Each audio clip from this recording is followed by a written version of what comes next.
Good evening. Hello,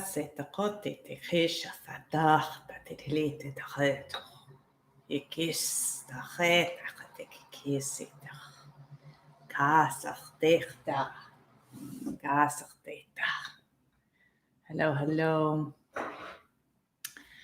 Welcome, welcome. I'll give you some moments to get on, get settled, get situated for some new moon chats. How has it been?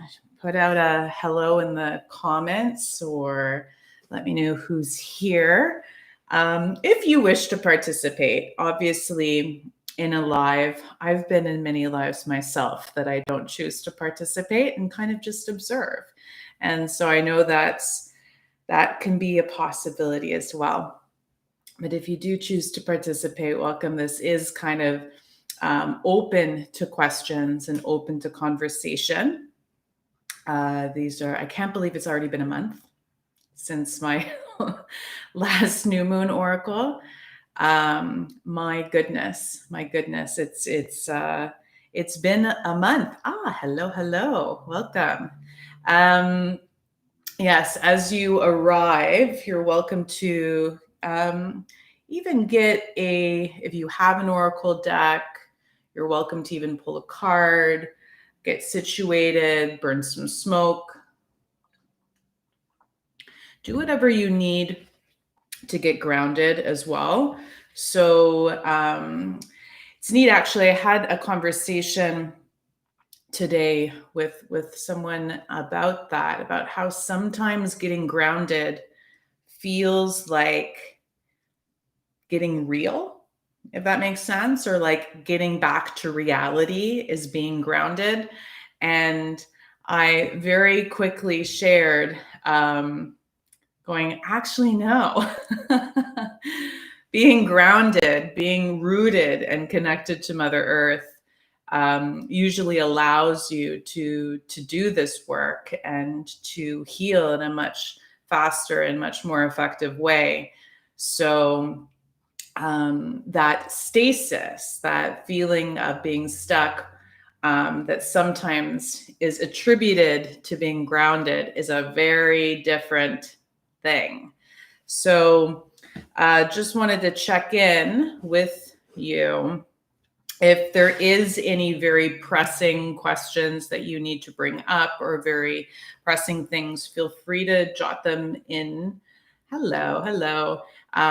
In the comments, like whenever, right? And I will occasionally kind of take a look. It's on this side. So if I look like that I'm not looking at you, it's because I'm looking at the comments on this live.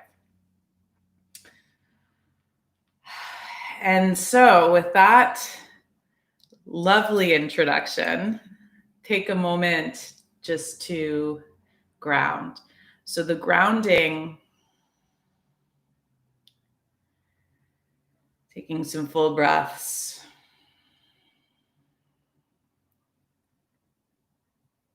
Allowing yourself, instead of feeling like you are going to a point that makes you feel stuck,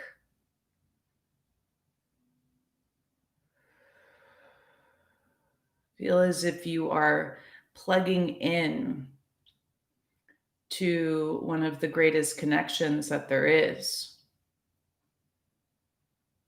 Connecting your heart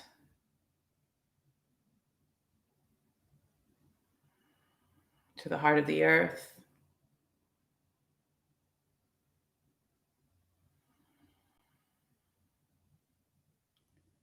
Your spark, your fire, to the heart of that element of fire, the creator element. Your water, connecting to the heart of water.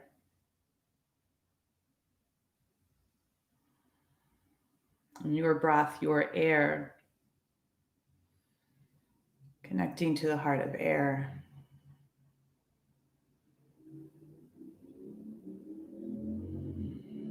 Allowing yourself to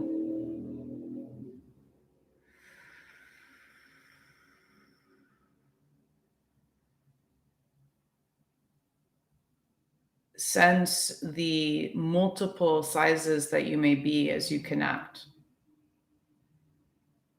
The many varying ways, shapes, and forms that you may connect to.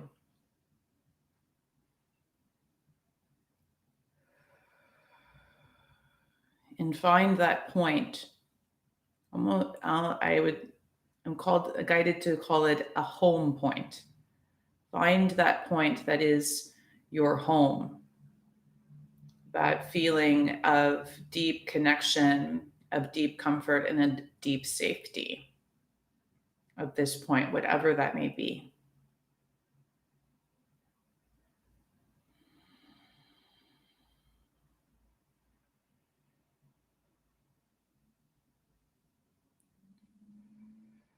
Good. Hi.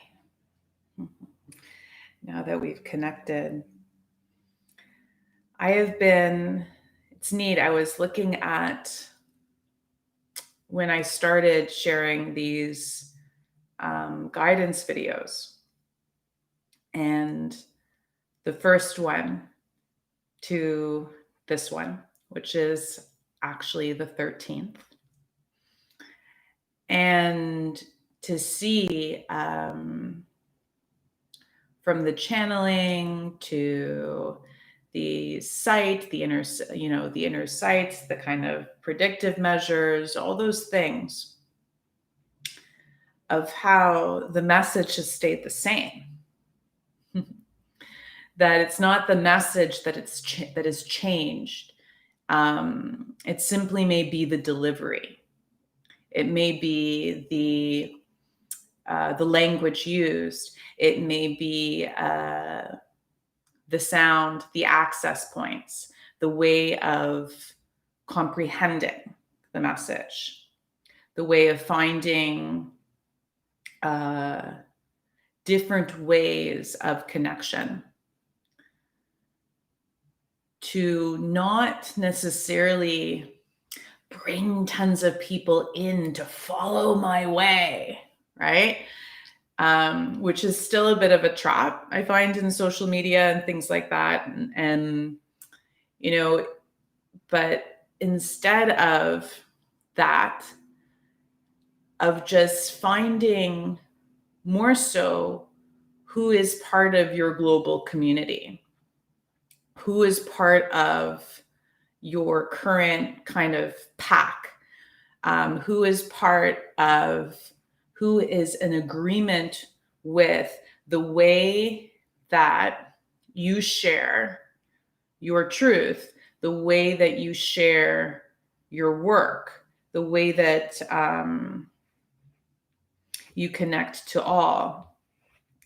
Because I think for so long on our paths, right, and doing this inner work, we have been guided to get to or find what that X point is, right? Like that X marks the spot.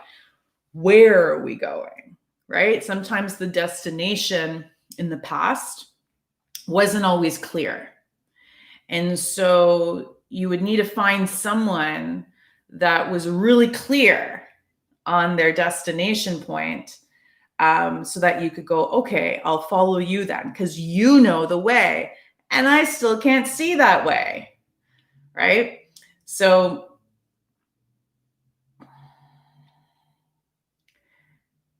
we went and we stepped into relation and into connection to people that were ready to show us the way, hopefully, in some way, shape, or form.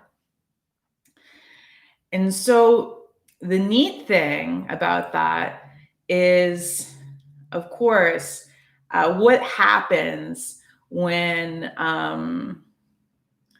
then let's say you start showing the way to a couple people, and then more people are like, hey, guess what? This person knows the way and where we're going, actually. They know the destination. And it sounds really freaking good. It sounds like paradise. So come join, right? And then slowly but surely, that pack that group of people that might have intently, connected towards that truth, become greater, become larger. And as it becomes larger, then you have to kind of like relate the truth to more people, right? And relating the truth to more people, what happens to the message? What happens to that truth, right? Like what is the difference between you sharing your truth to a person that you've connected deeply for a long time with, and then maybe to thousands of people, right? What shifts? Is it still the same truth? And so in this new moon, we are being called in. And I'll give you and this is kind of the overall message, but I'll explain more of what that means in different ways and shapes and forms. So I'd love to hear what you think when I say that, what comes up, because Mother Earth, original source of all, source creator, however you want to call what we are relating to, what we are connecting to, it is calling us in.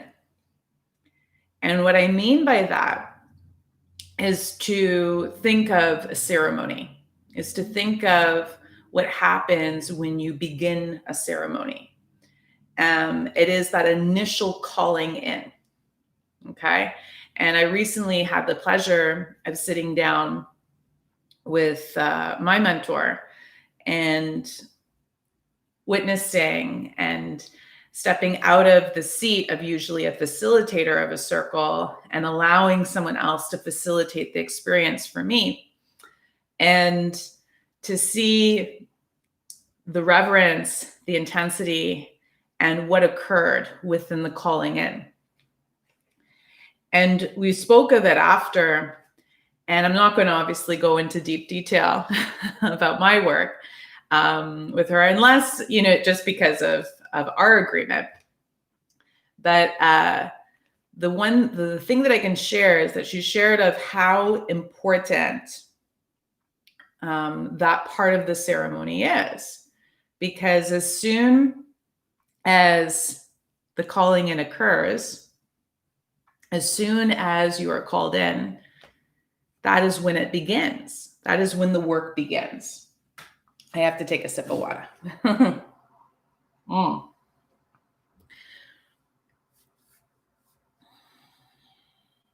And what happens when you call in a spirit? What happens when you call in original source of all, source creator energy? What happens when you call in Divine Mother, divine aspect of Father? What happens when you call in a specific name of a spirit guide? They show up.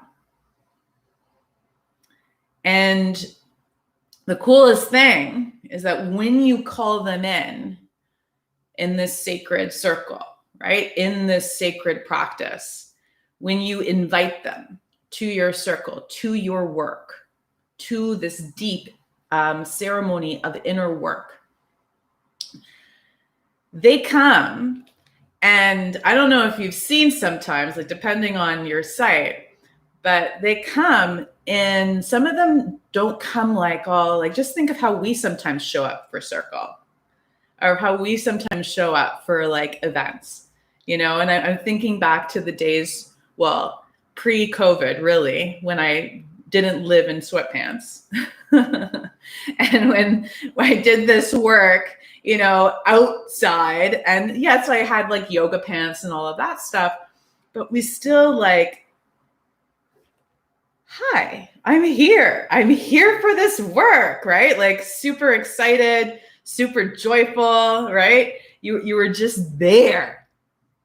And when some of these spiritual entities taught me something yesterday, and they asked me to kind of take a look into this further today in my work in nature. And sometimes they'd be called in to this ceremony, and they'd like show up like tired. Like, oh gosh, we've been doing ceremonies for 5,000 years. You know, like they'd come in weary. They'd be like, yep, we're here. You know, there'd be other guides that, you know, might have not been called into ceremony for a while, right? They, you know, people are just starting to re-like their way of explaining things. So I would see the difference. They'd kind of like step in, their energy would step in this kind of like, yes, I am here. I'm powerful. I'm fabulous, right? And so there was so many different ways that they'd show up. But the one thing that showed in all of these beings, once called in with reverence, called in with care and with honor, was that on top of them showing up because this is their dharma, this is their purpose, this is what they agreed to, they're in agreement with, you know, stepping into this ceremony, is that they showed up exactly how they were. They showed up exactly in their truth. And that truth might not have looked like with the perfect hair, or their truth might have not even shown up in the perfect smile. They might not even look really super overjoyed to be called into circle, but they showed up and they were there because they knew that was what they were meant to be doing.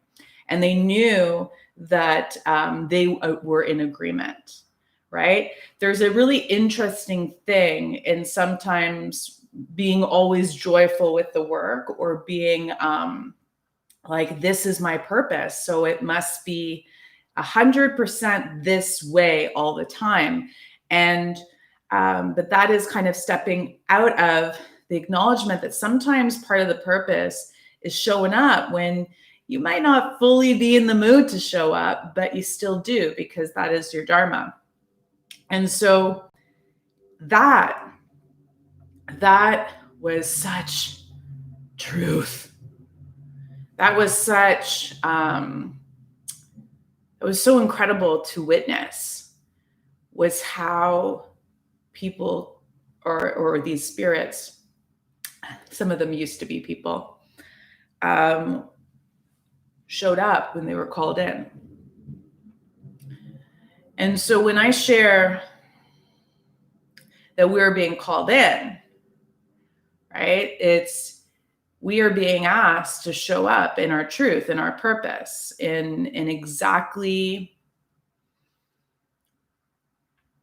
the most truest essence of you, even if that truest essence is tired, even if that truest essence is recalcitrant or haughty, or you know what I mean? Like, however regal, however you that being is, that part of you is,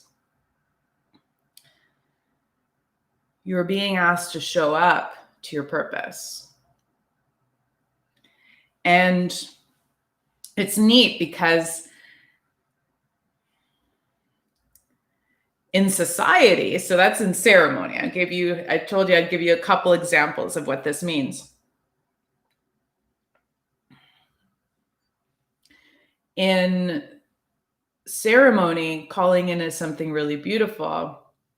And then when those people show up, when those guides show up in their truth, you know that when, like, one of them was going, put your hands this way, Jose, like, you know, do this, breathe here, to assist me in receiving, assist me in moving things through me, assisting me in movement and unsticking the points of stasis.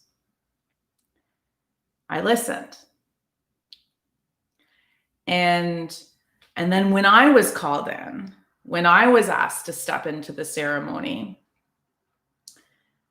the most interesting thing occurred is that I saw first just like the I am, just that simple essence that is Josie, that consciousness step into circle first. It was just a lovely little blue orb. And then me seeing what form I desired to take. What form was my truth? What form for this circle, right? Because the circle was for me. So it's neat how when I was called in, I didn't just like show up in, you know what I mean, in a specific way. I got to choose the way. And I think that's an important thing to add. So that's in ceremony. Ceremony can always, it's a practice, just like yoga on the mat, you know what I mean? We always get told meditation, all these things, they're just practices. These are deep, reverential, sacred ways of practicing how to do what is our life, right? How to move through the hours, the weeks, the months, the years. So then we know now of being called in when it comes to culture, right? This is something I realized when I started to see this type of, comparison and connection to it. And I was, when we speak of being called in, it's more of like, call in, call out, right? Like you're actually connecting with someone personally to go like, hey, this isn't sitting well with me, or like something in the message I don't agree with, or something triggered me. You know what I mean? I hope I'm not the only one familiar with this term. So, and if you have a better definition, please share it in the comments, because it is somewhat of a new term to me. So when you get called in within society, though, it doesn't seem like it's the same reverence, right? Like in ceremony, you call in source and you're like, yes, source, come in, and then in like society, you're like, I'm calling you in, and it's like an issue, right? Or it's something to be affronted with.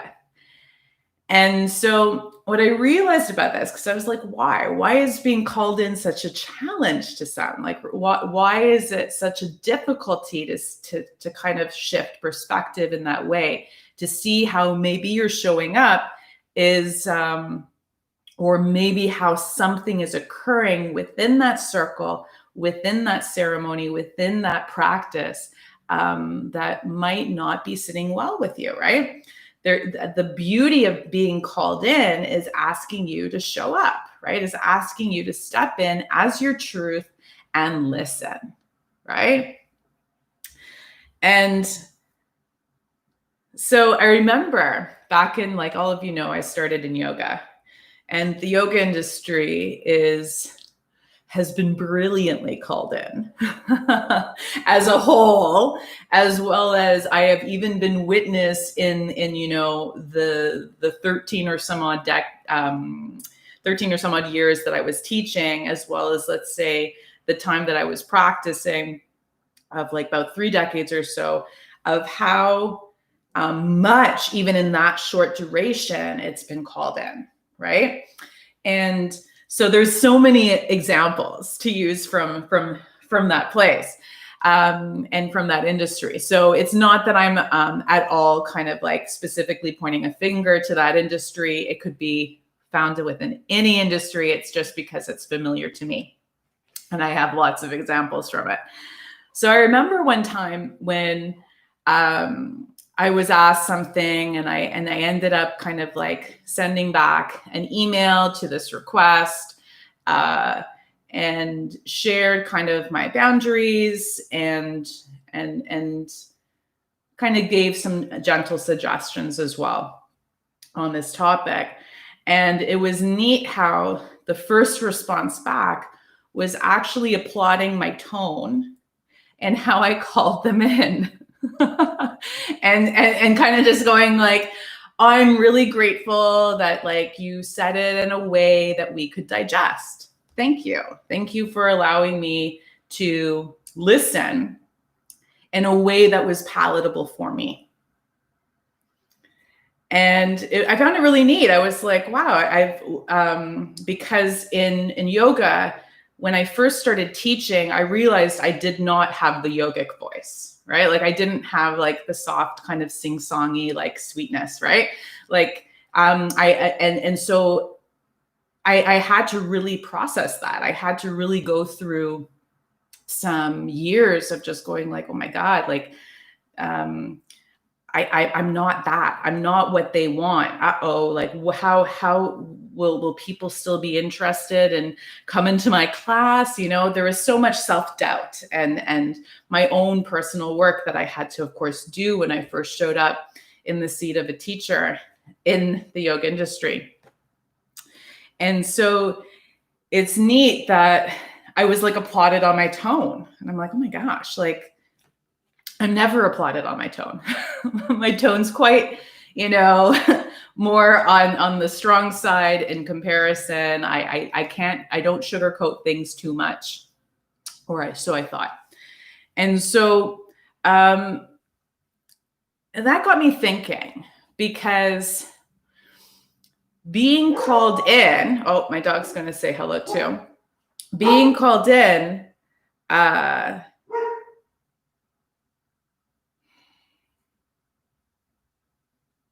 being asked to show up in your truth, to your purpose, is not palatable, isn't digestible, or else everybody would be doing it, right? Like there's something obviously that is going to be a little bit of a rumble, that is going to be bringing you into more of a state of discomfort than comfort. And it's neat because, as I said, I've been seeing all the videos I've shared, and I'm like, the message hasn't changed. But at the beginning, because I was so traumatized, right? So much still in the trauma cycles that I'm sharing about, like stepping beyond, right? You know, I was so enmeshed in them that I was so scared to trigger. And so and you'll see, and it's just like the cutest thing, because the message is the same. The messages have always been the same. It's just the delivery has shifted. And the delivery, it's not that I'm here going, I'm ready to like provoke you, right? It's just that I realized that this work is triggersome, right? This work is going to gently, hopefully, bring you into some places of discomfort so that you can then face them, accept them as part of you, look into that shadow and see what it's sharing with you. What is the teaching or what is the medicine? And so if we are constantly trying to make the truth palatable, then it's actually not allowing, right? Like that thing to occur. And so that kind of making things digestible or extra positive or extra beautiful, or however you want to kind of package that, what is digestible for you now, is right now what is being looked at. So when I say that mama is calling you in, right? This energy, the moon, the earth, our intuitive systems, right? We've been doing all this gorgeous work. And it's coming to this point of going like, what still makes you feel uncomfortable? And instead of chasing and stepping towards resonance always, it is time to step into the discomfort. It is time to step gently, right? We're not like going re-trigger yourself, re-traumatize yourself by like diving into the cliff of triggers, right? You know, come on. But it's a way of going like, if something is going to shift things, that's what it is. That's what we're looking for, that rumble right now, because we're looking for that thing, that last thing that might be inhibiting you, me, whomever, of being fully in your truth, in your purpose, in your dharma. Dharma is and I keep on using that word. And so if you're not familiar with that word, it has been used from the Bhagavad Gita, which is a spiritual text in more South Asian religion. You can check it. It's known as the Song of God. And it's this kind of contemplative text that looks into dharma and purpose and karma and all these beautiful words. But dharma is, one of the most popular, I think, and I'm going to completely paraphrase, meaning like I don't have it exactly up in front of me. But one of the most popular sayings from the Gita was about making sure to live your purpose and not someone else's. That like that's just being stepping into a complete lie. And so the challenge sometimes, right, this is to actually know what your purpose is in comparison to the purpose, the greater purpose of, awakening, healing, being here for the greater good of all, allowing the greater good of all, right? Those are like greater kind of larger purposes of a collective experience. But what is your dharma? What is your purpose? And so sometimes in that type of collective healing is that we try to find our purpose, our personal thing, by connecting to another's purpose, right? And seeing, almost like trying on that purpose for size and going like, is this it? Does this work for me? Maybe it doesn't. Let me take that garment off and I'll try on another, right? When in actuality, to really connect to purpose, it's not about putting on more garments. It's actually about taking them all off, right? Energetically to speak, but you can also try it figuratively. And so, yeah, so it's neat because I was looking at that, of how, like, I was talking about it with one of my good friends too, about like what would happen if we were ever called in, and how both of us actually were like, felt pretty prepared. We're like, that's the work kind of prepares us for that. Like, we're so used to stepping into discomfort. We're so used to stepping into that kind of calling in, to stepping and going, I'm here, broken and tattered, but I'm here, I've shown up, right?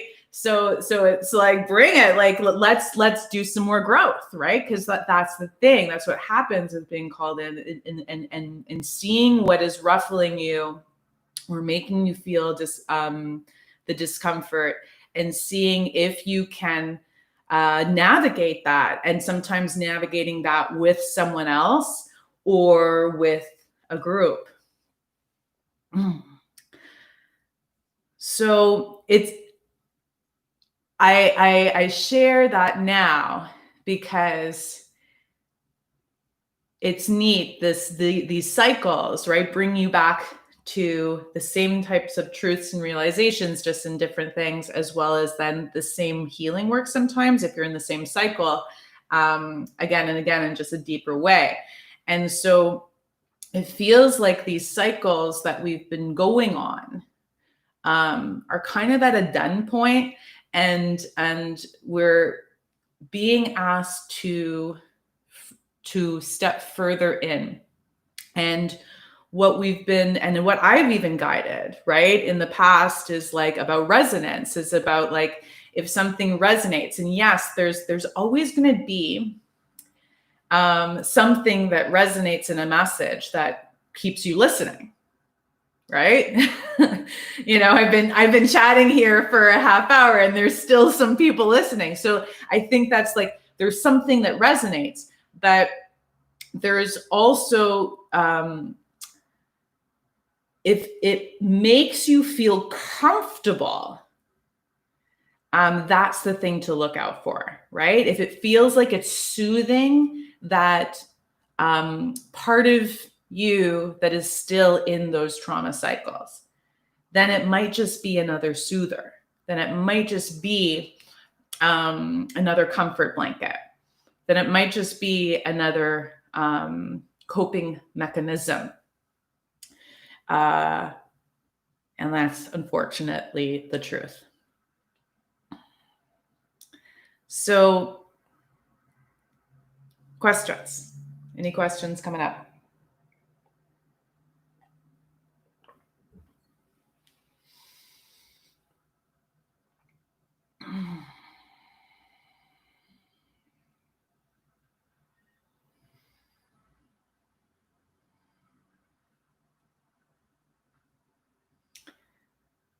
So, what I have realized in my work since I started on teaching yoga, my work since I've started doing this inner work and facing type of all those shadowy parts and crevices, and realizing they're just another part of the light. Or you could look at it as the light is something that came after the darkness, after the void, right? The kind of chicken or the egg. And just depending on how your perspective is of this, that whichever way, shape, or form that you choose to travel, we actually are all moving towards a similar destination. And so now listening for what is the destination as much is not as important as going, am I able to show up? Or do I have to still pretend? Do I still have to do something just for the sake of, you know what I mean? Like just for the sake of doing it? Or am I ready to really show up? Am I ready to be called in? And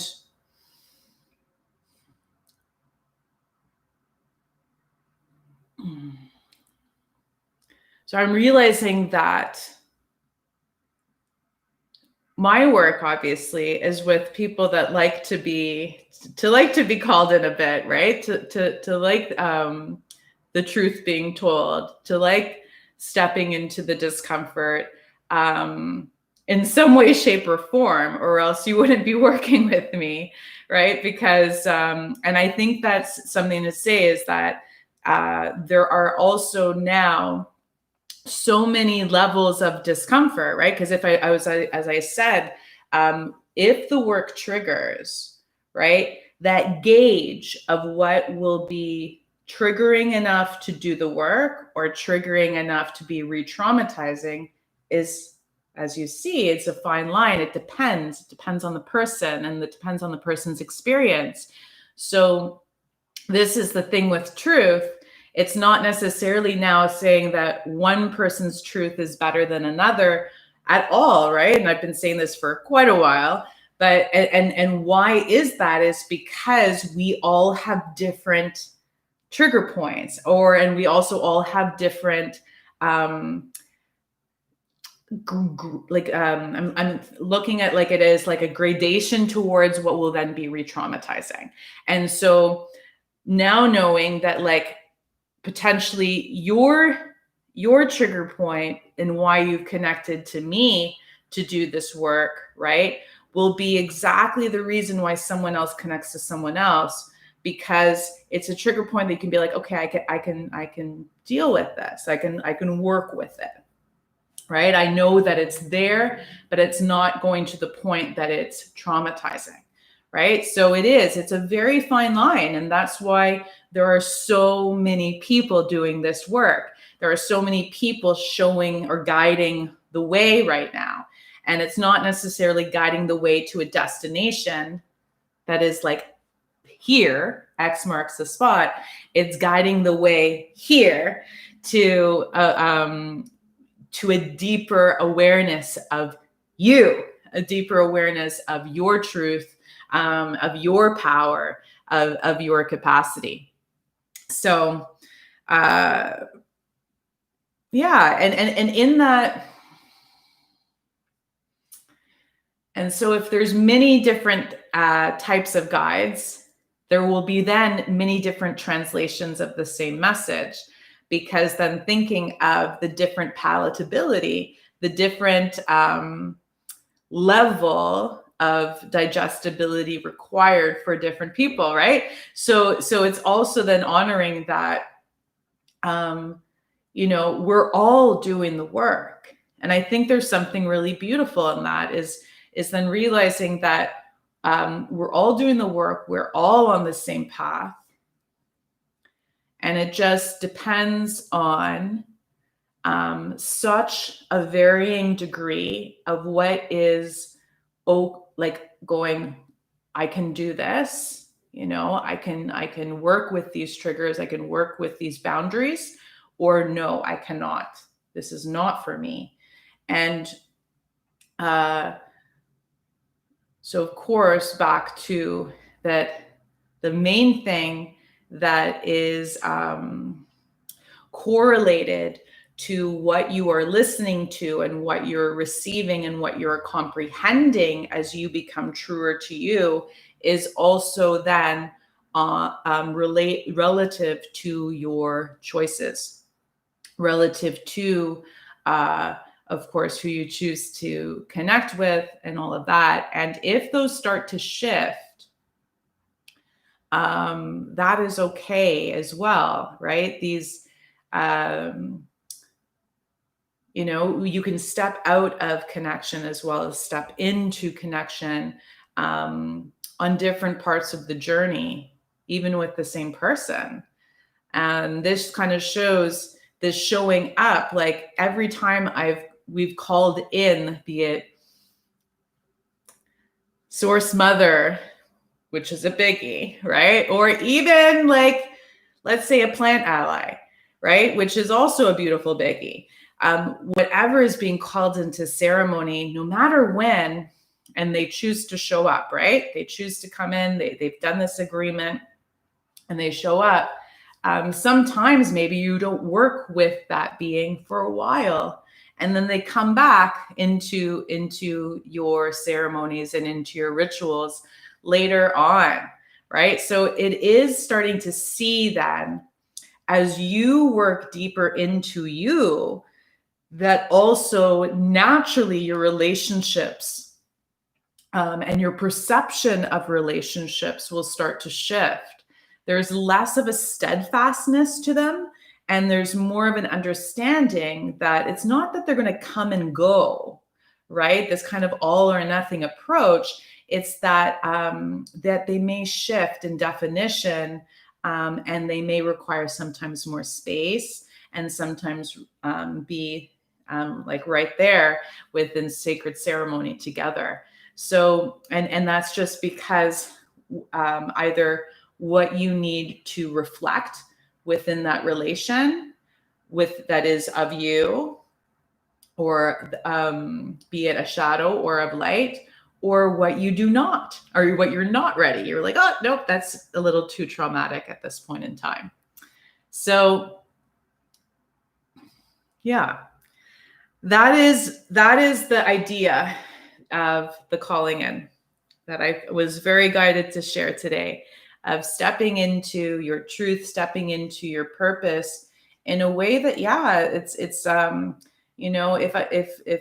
I keep kind of like trying not to trigger and find all the words that could be, neutral, it's almost being untrue to what the path is, and I'm not saying being ultra positive either, because we know that's just harmful to just always be positive, right? That's kind of not truthful as well. So it's kind of just finding your both and finding your current capacity of both, of sharing your truth, be it with however many people feel right to you at the time, and honoring that someone else's current truth or current capacity and receptivity of that might be different, right? Because even though we're on all the same journeys, there are many, many paths. And so there's something comforting to know that we were on the same path. And there's also something that might be, a little kind of moment of, oh, okay, I have to let that tie or that bind that I had towards that thing, that being, that situation, have to allow that to release. Am I making some sense here?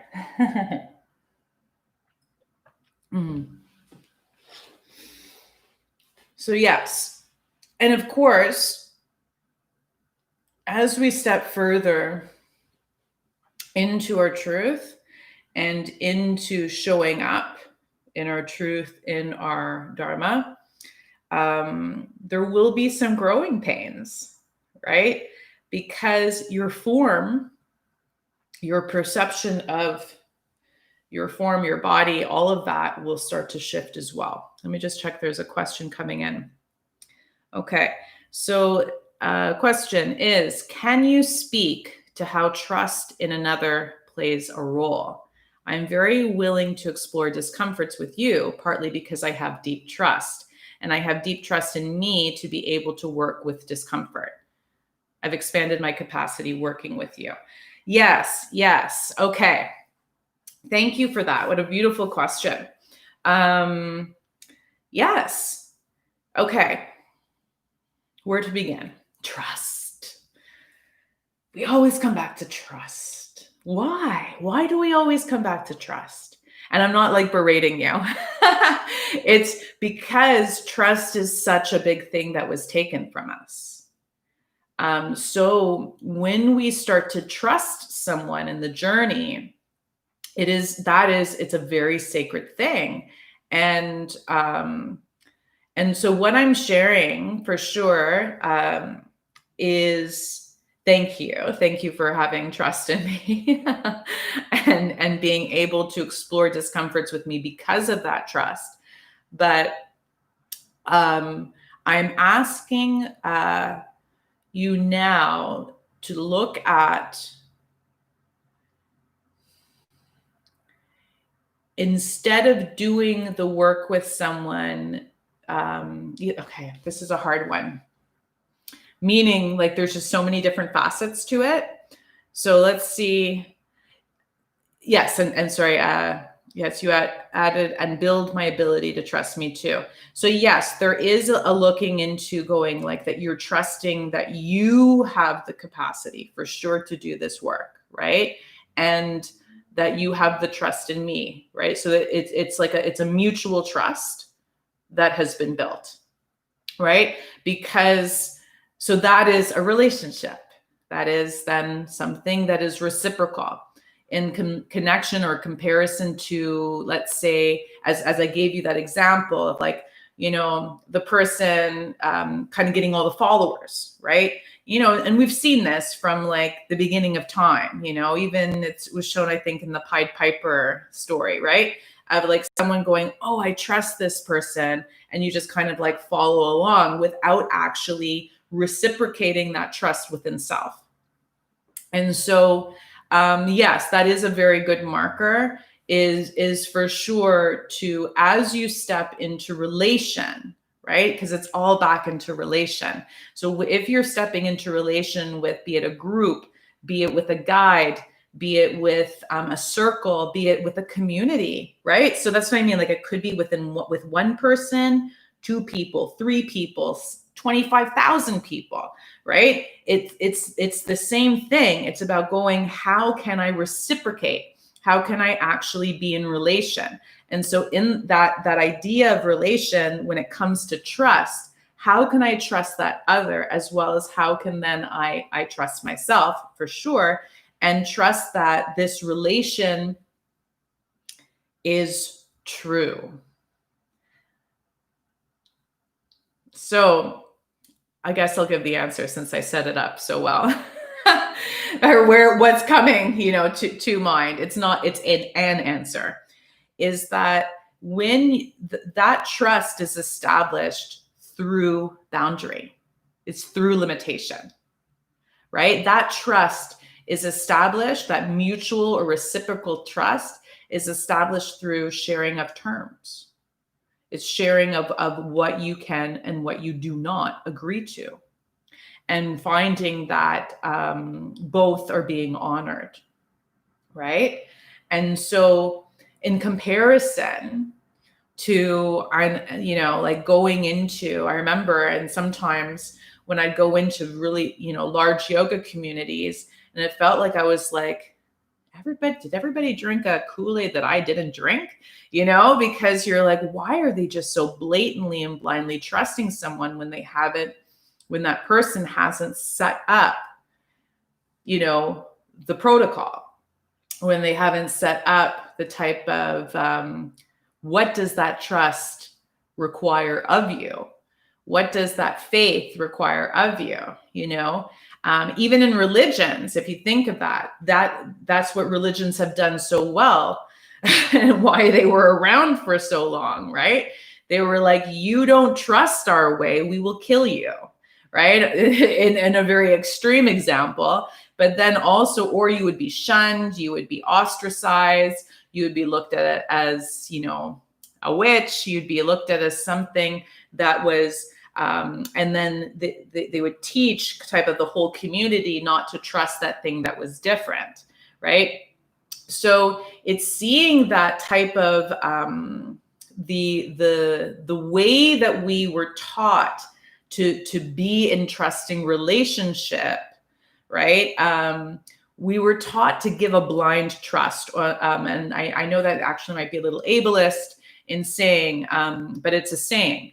Is this type of just like pure devotion to a person, pure devotion, pure faith to an actual physical person, instead of what that person is a conduit of.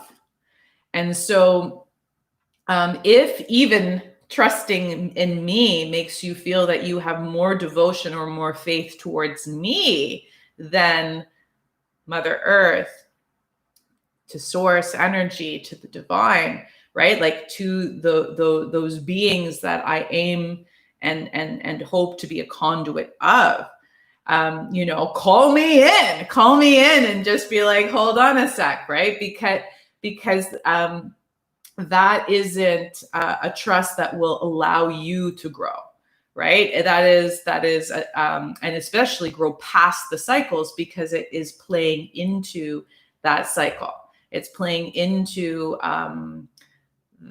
that cycle that someone, right, requires all your devotion, requires all your fandom.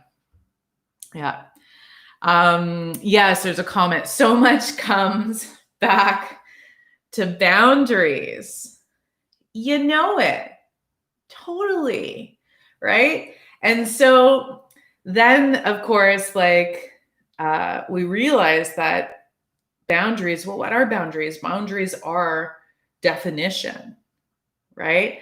And I adore, like, there are points, and I have to share, like, why I stay in mentorship is so that I can continuously be called in as well, right? So that I can continuously, like, be checked when my perspective also requires shifting.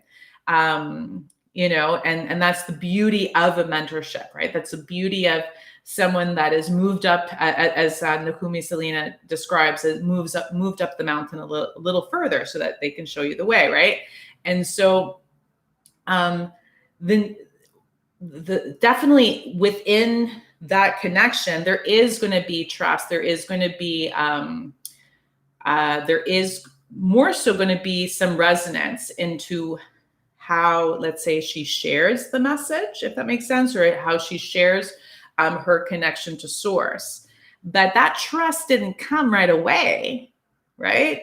I didn't just, like, go blindly in and go like, I'm here, right? Like, that trust it took some time, right? And that's what I'm sharing. Like, most of the people that you have a true trusting relationship with, it takes time because you need to uh, further explain boundaries, and we're still not used to, right? We're not used to or taught to stepping into a circle, stepping into any type of scenario and going, okay, hey, how are you? I'm showing up as me today. And me, these are my boundaries. These are my protocol and how you can connect to me. And I require those so that I can feel safer and less triggered and not be re-traumatized.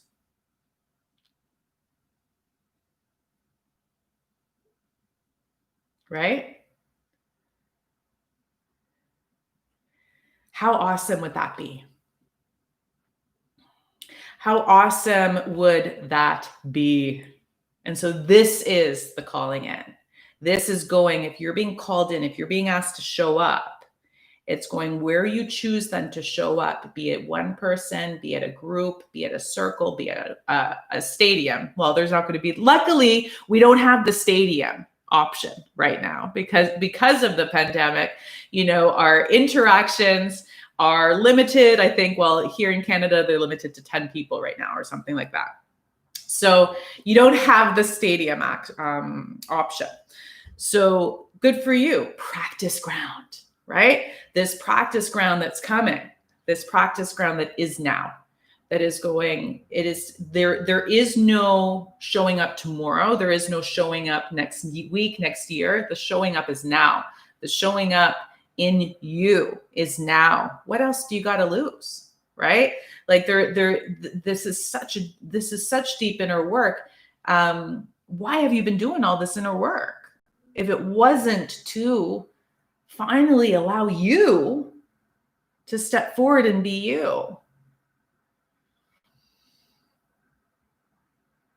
But yeah, it's going to require some awkwardness and possible triggers and possible discomfort and sharing that, because we're not used to showing up in our allness, in our fullness, in our totality of self, which it's a very new experience to do that, right?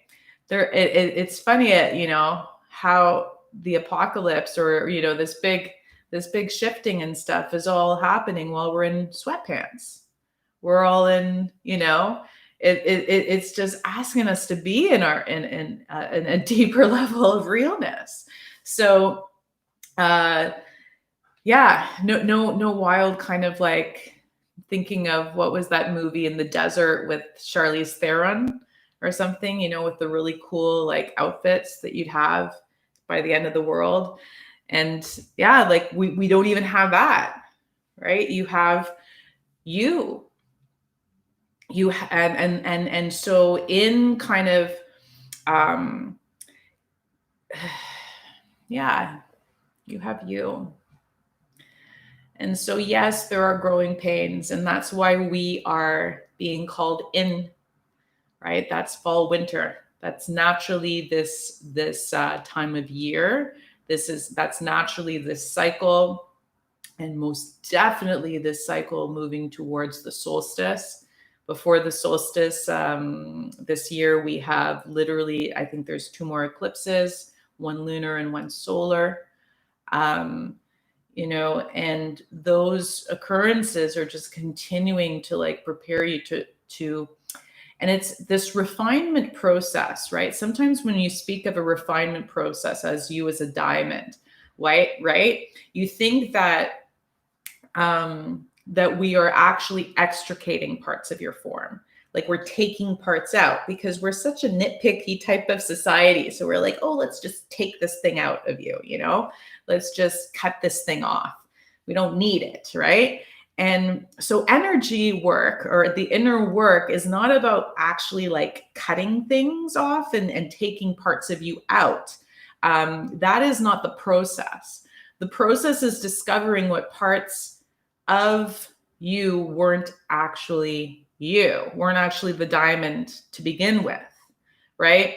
And so that refinement process is on top of looking at all the different facets of the diamond. So all your different faces, all the different parts of you, parts of your experience that have made you, right?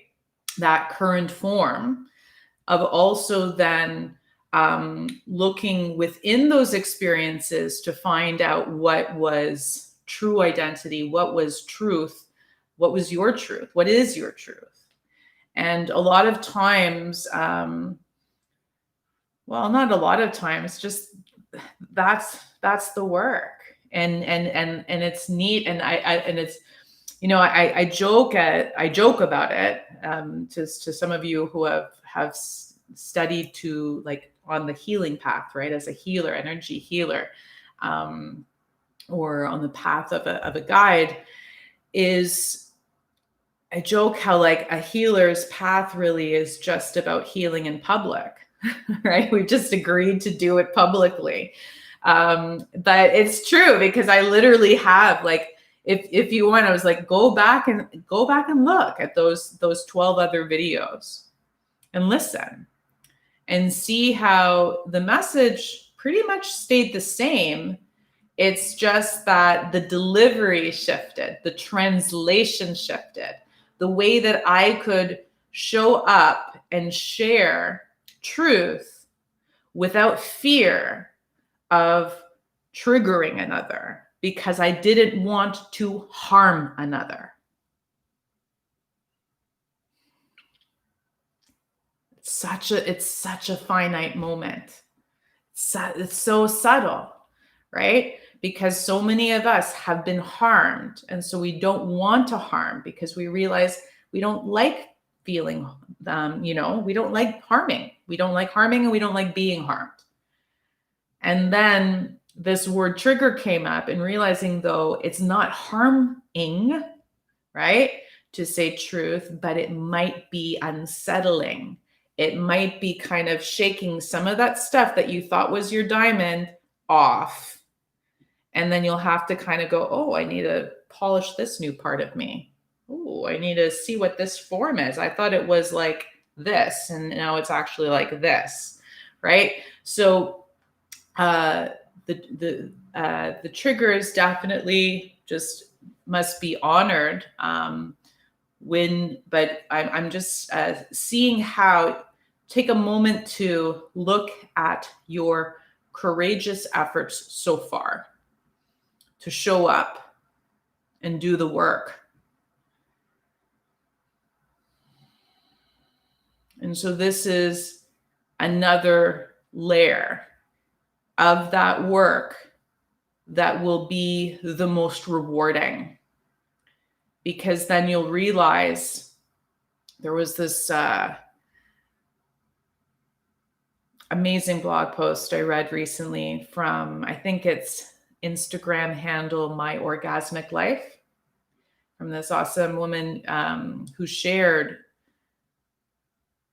what it was and what went through her, what was her process when she found out she had a tumor in her head. What occurred as she processed that. If you have the opportunity to read this blog piece, highly recommend it.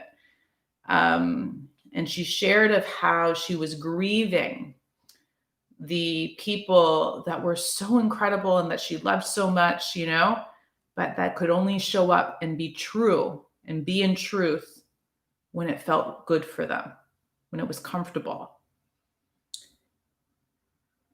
And so she was grieving kind of like that lack of connection with people being like how she was, taught to be, which was being true all the time, even in the times when it didn't feel that great, because it was the only way that she could be.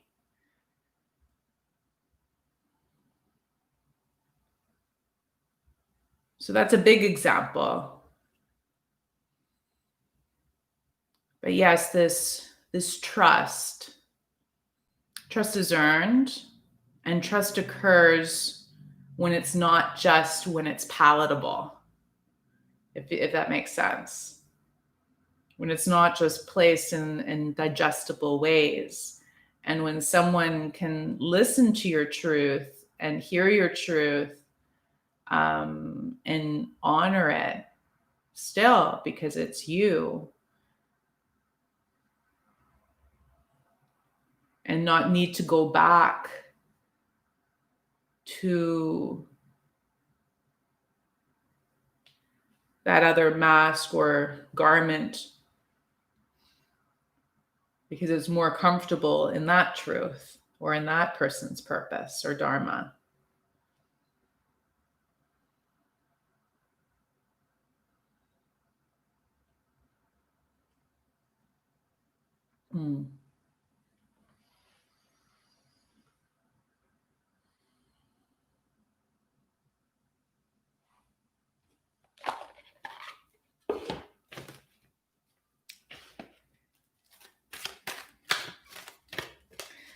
So this fall winter, I think a lot of you who are on the live call are already doing some work with me.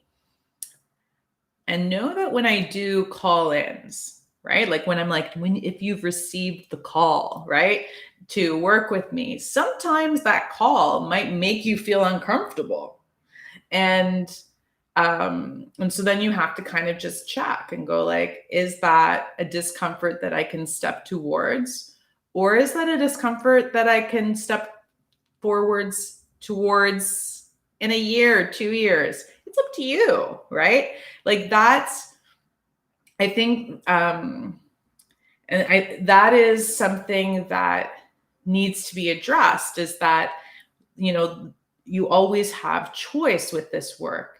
And so when I share going like, it's time to do inner work, it's time to step into your truth, it's time to do it with a guide that you can initiate boundaries with, all of this. It's a time to be called in, and to step in, just showing up and being you and all its gorgeous, messy freaking glory. I'm not saying you have to do it with me, right? And I'm not saying you have to do it with the ways that I am doing it this fall winter, which is the circle, and the circle is a circle, but it's, I call it the circle because it's the one that I offer that is more publicly accessible, right? That you can come in and out of, be it a month, 3 months, or 6 months of support. And that offers you some practices to move through as you build more comfort in expressing self and being more trusting and sharing that truth, right? And knowing that my strong Puma will facilitate and make sure that place is as safer as can be in a more public space. And then, of course, the deeper work, and meaning deeper work just because it will really do a bit of mind warps to ya, some perspective shifts, step into the discomforts in a grounded, as grounded a way as can be, is the Sacred Union Mentorship that starts October 22nd of this month, and lasts for 6 months. And if interested in that, you can always contact me, connect with me, reach out, right? If you're curious, and I can always chat with you about it. That is what I've been guided to facilitate, right? So facilitating this work of trust and boundaries and being in truth in these ways. But I'm also really guided to share that there is enough messages as well in my public videos that I have made thus far, this being the 13th, that will assist you in doing some of the work, even just if you just sat and listened, received, took some notes, wrote down some of the triggers, and see what is you're being called to process, right? So that then gives you another option even. And then, of course, there's a whole bunch of healers and teachers that I share even on my website, under the Connect page, because I know that there's many different ways of doing this path. And the way that I'm walking it might not necessarily be the way that might truly support you. So I share that because I always want to really ensure that you're not missing out. There's this weird kind of like fear of missing out if you don't do, and you really have to like check in and just see. It's like, am I not doing because I'm being triggered? And if so, am I ready then to do? Or am I not doing because I don't need to do? If that makes sense. I'm going to just draw one card and slowly close. You're welcome to add any more questions that are coming up.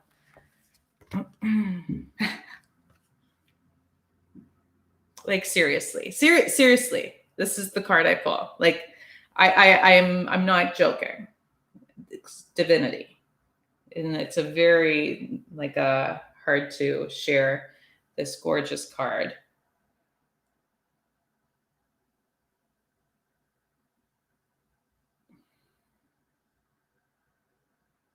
What do you see? So wild how fractal cards.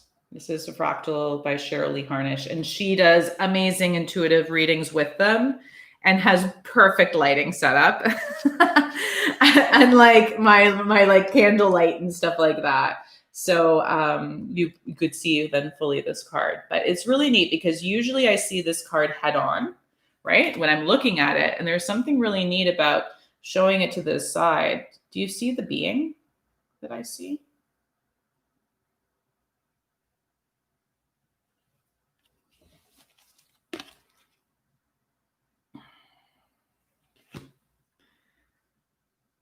Divinity. We are all divine. We are all part of, and this is really neat because I rewatched my new moon channel from March, from right when we started the pandemic. It was after a really beautiful meditation and energy experience facilitated by Claire Kenty, another awesome teacher and facilitator of circles and transformation. And I had this strong channeled message to share. And I say, like, literally watch that. And it's so wild to see that's exactly what I'm sharing today. You know, we are all part of one. We are all part of one diamond, be it us many faceted and part of that large diamond, large cell, large ancient one, right? We are of divine. We are divine. It's sometimes can be feeling like you are losing self when you are knowing that you are part of an allness or part of something that is greater than your experience of self. And so I ask you to look at both, to look at that and see that both can exist, right? That I am that consciousness that is you, that is so there's a truth, there's a purpose for that you to be here, and as well as that understanding that we are, that there is a larger divinity that we are all a part of, that is not washing us out, that is not putting on another cloak, right? That's just going, this is all of us, right? It's about seeing how there can be such diversity, multiplicity in allness, in being of all that one. So I see you also wrote central. So you see central. I see also a guide, and definitely, yeah, that when your eyes close, when you allow your form to kind of, the form that has defined you from all these experiences. What are experiences? All these different patterns, all these patterns that have played again and again and again.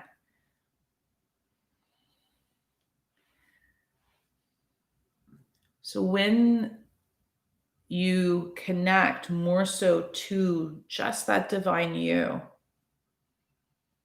and then call that person in, call that being in, call that energy that is you in. What form do you take? It's a little different. Is it the same? And it's not then about repurposing or shifting self in a dramatic or drastic way, but knowing that the more that you sit in that unus, in that divinity state, the more that you practice that during this internal inwards time, the more that naturally then your external form almost can acclimate. That's the word I'm getting. So that it can grow, shift, move to accommodate your divinity. Yeah. So happy shifting.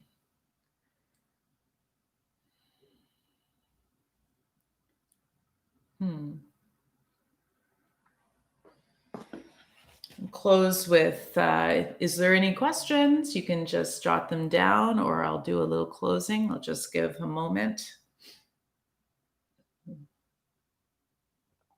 But I feel like my message is complete or coming to completion.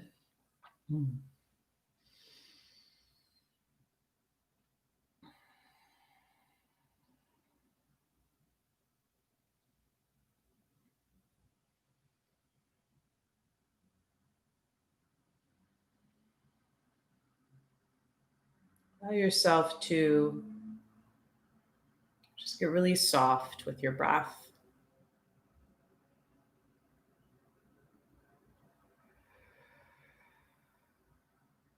To give gratitude to your ears for receiving what you are able to receive. To give gratitude to your body from what was received, what may have been either turned on, turned off, triggered, or expanded. So contracted or expanded in some way. Thank your body for its responses. Thank your ears for your listening capacity. Beauty of recording these messages is that you can always step back into listening and choose a different location, choose a different time of day, choose a different mental state, and see what is received and what is not. But at this moment, just give gratitude to your being for being here, for showing up, for receiving the call, and stepping into this work that, yes, there may be discomfort and growing pains and triggersome truths,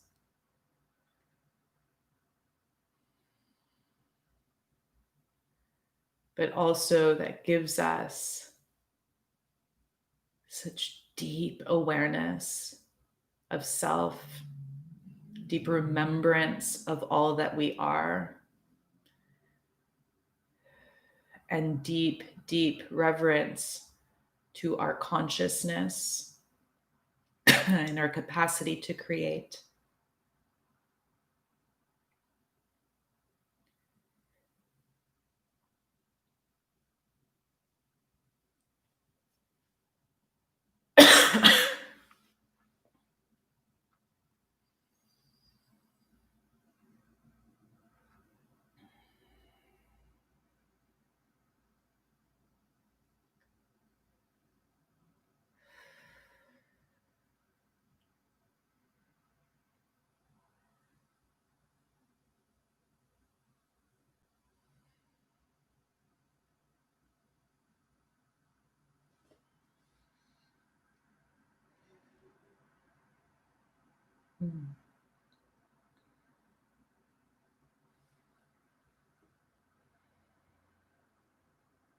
I feel those that are on here now, those aspects of the divine, as well as those who may be listening later.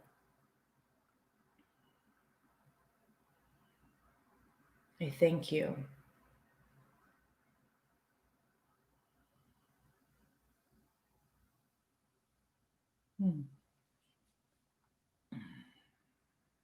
Thank you.